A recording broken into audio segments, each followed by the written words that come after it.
to help us look at Intel, which, George, I mean, before we get to Intel here, walk us through your thoughts on this market. I mean, are your eyeballs like deceiving you like Alex and myself, because we are just sitting here in awe a bit?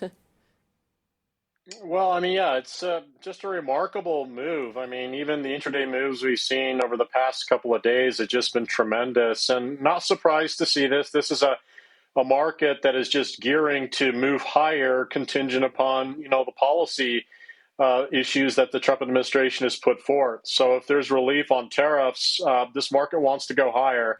It may end up going maybe to around the 5,400 area on the S&P 500.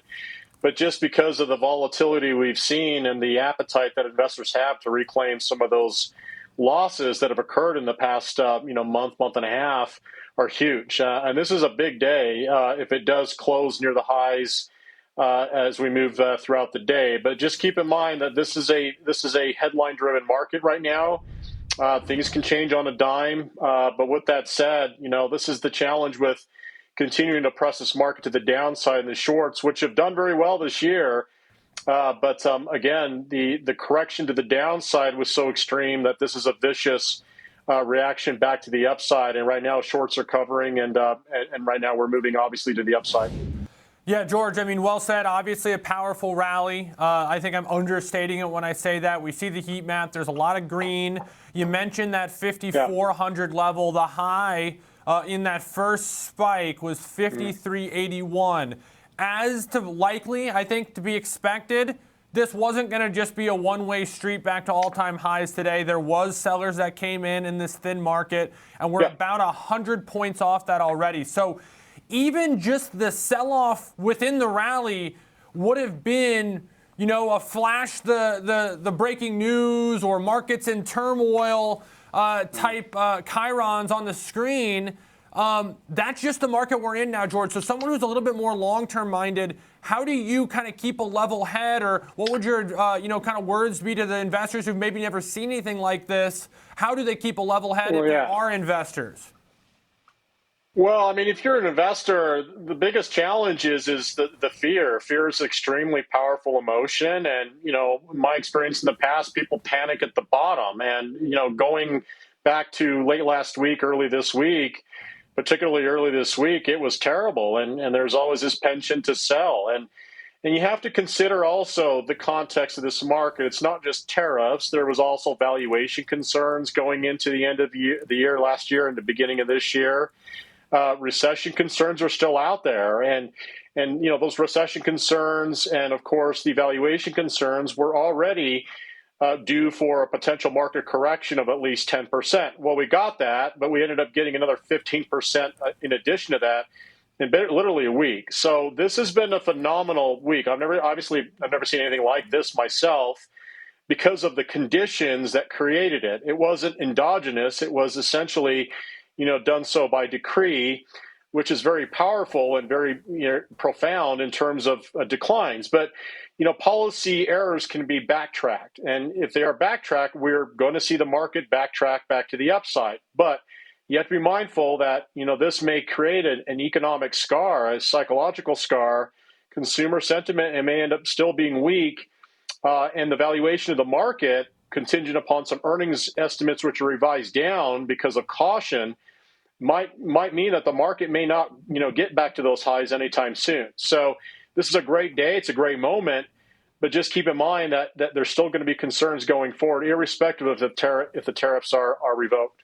Okay, and real quick to get to Intel here, which I know is a huge pivot, but in the topic of tariffs and the ways that it's massively, repriced tech, and now we're seeing Intel surging on the session here. Well, also the tech sector is up just a whopping 9.4%.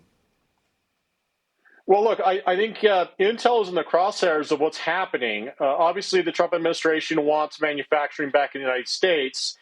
I suggest we already manufacture high-value goods and technology goods, so they can create incentives for companies like Taiwan Semiconductor to manufacture closer to their end markets. Now, Intel and Taiwan Semiconductor are expected, and this is, again, expectations, that they're going to create a joint venture where maybe Intel then provides manufacturing compatibility alongside Taiwan Semiconductor here in the United States. So Intel has always been the company that's looking to divest its foundry or manufacturing business.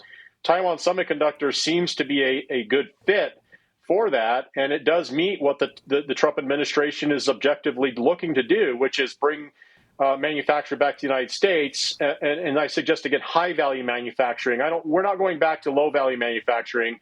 We're going to stick with high-value ones. And Intel right now, along with Taiwan Semiconductor, are a couple of companies that are in the midst of this negotiation.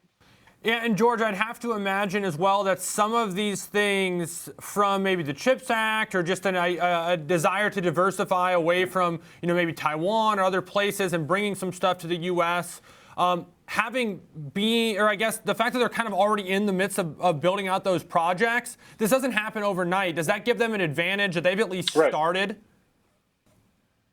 Yeah, I think so. And I think the CHIPS Act, under the Biden administration, provides an incentive, a great subsidy to bring that manufacturing in the United States. I mean, people want to work in manufacturing. They want to work in high-value, high-paying manufacturing. And this is, the right way to do it is negotiate some subsidies with companies, providing the foundations for them to bring that high-value manufacturing closer to the source of their end markets. And I think we're moving in that direction. It's just going to take a lot of time. I mean, Texas Instruments, too, is a big manufacturer here in the United States.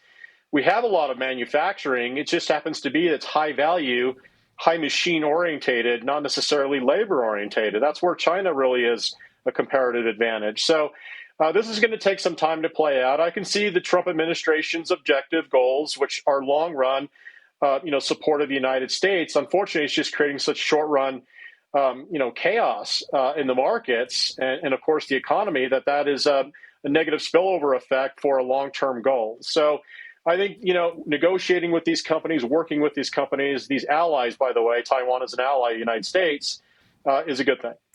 Yeah, and I completely agree here. And I mean, a name that's only firming up in real time, a name that needs some of this momentum to the upside. But we so appreciate it and great insight and helping us break down this exciting trading session now as it stands.